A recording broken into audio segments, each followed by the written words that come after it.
chapter 19. You're right about Hezekiah, but this will kind of set the stage. So back up to chapter 18 of 2 Kings.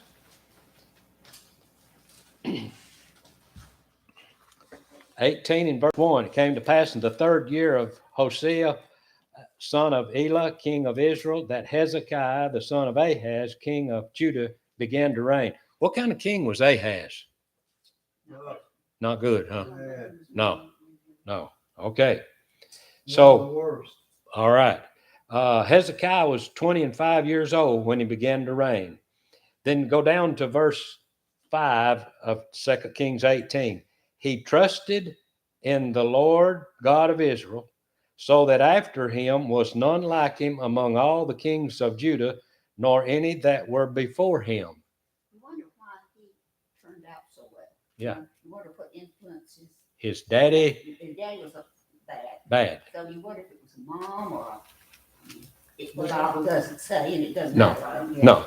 But that's a good point. You wonder. But think about it this way. Sometimes with in a family, you have there's some bad boys and girls from time to time. But sometimes do you think that it's possible that others may see how someone's doing and this is not working too well and say, well, I don't want any part of that. Maybe Hezekiah saw the evil things that Ahaz had done and decided, well, I need to go a different route because they knew about God. Ahaz knew there was a God. He just chose to do different, didn't he? Okay. But I thought that was a good, and I marked that. He trusted in the Lord. But to say that there's none like him, there's another Bible character that says that there was none like him in the East. Who was that? Job. Okay. All right. Not only his wealth, but, it was his wealth, wasn't it? And then when he trusted God, there was just none like him. Okay. So Hezekiah, verse 6, for he clave to the Lord and departed not from following him, but kept his commandments, which the Lord commanded Moses. That goes way back, doesn't it? Mm-hmm. And the Lord was with him, and he prospered whithersoever he went forth, and he rebelled against the king of Assyria and served him not. Now, sometimes these kings don't take that too lightly, do they? When somebody rebels. Who was a Bible character that didn't always do what the king wanted? Huh? Daniel. Okay. What went on with that? What was Daniel doing that the king didn't like? Well, the king didn't really care, but those advisors were jealous of Daniel because the king had so much confidence in him. Yep. They were trying every which way they could to discredit him. So they had the king, they tricked him into making the decree that they couldn't, nobody could pray. Yeah. When you bowed down to Nebuchadnezzar, wasn't it? Worship the king. Yeah. And so Daniel prayed regularly 3 times a day. He didn't do that. And so we see what happened. We know he's thrown the lion's den, but they didn't bother him. God shut their mouths.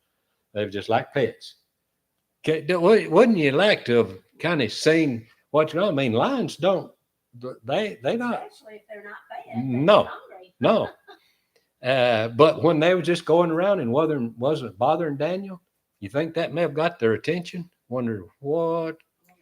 But it was too late then, wasn't it? The king was worried. He didn't sleep very much at all that night. He rushed that next morning to find out what was going on. But then those people, if you remember it right, were thrown in the lion's den that did Daniel, wasn't it? They had a good meal, I guess. They got fed. And the same thing with Shadrach, Meshach, and Abednego. They were thrown in the fiery furnace, but who took care of them? God did. Now, he's the same God for you and me today. See?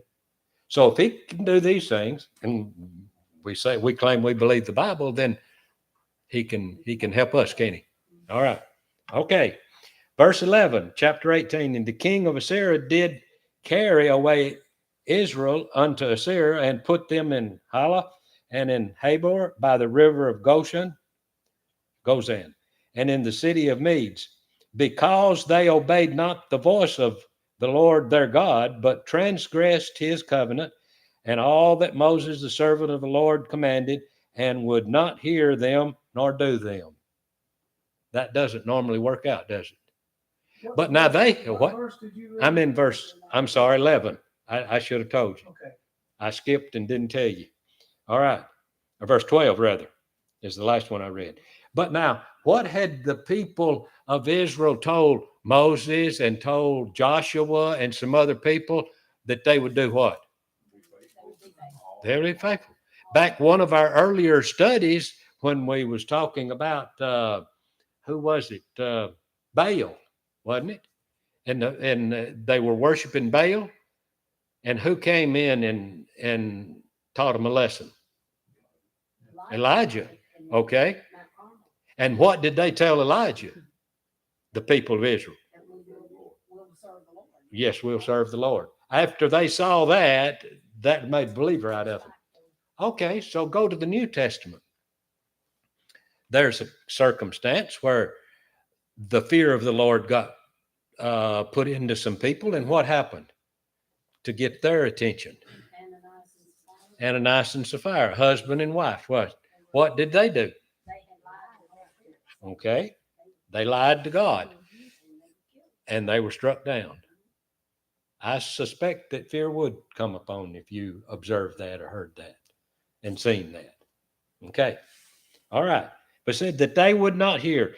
Verse 13, now in the 14th year of King Hezekiah did Sennacherib, king of Israel, king of Assyria rather, come against all the fenced cities of Judah and took them. Now, why was he able to take them? God wasn't blessing them. What had they done? Back in verse 12, wouldn't keep his commandments, would not hear them nor do them. Okay, keep in mind. Let's go about Hezekiah. Let me backtrack just a minute. Give you a little bit more about Hezekiah. The Dixon Dictionary, if I can find it right quick, gives us a good Hezekiah. Unlike his godless father, he was a man of outstanding piety in his service of Jehovah. He reorganized the temple service and celebrated the Passover, to which he invited the tribes of Israel. He brought about a revival of religion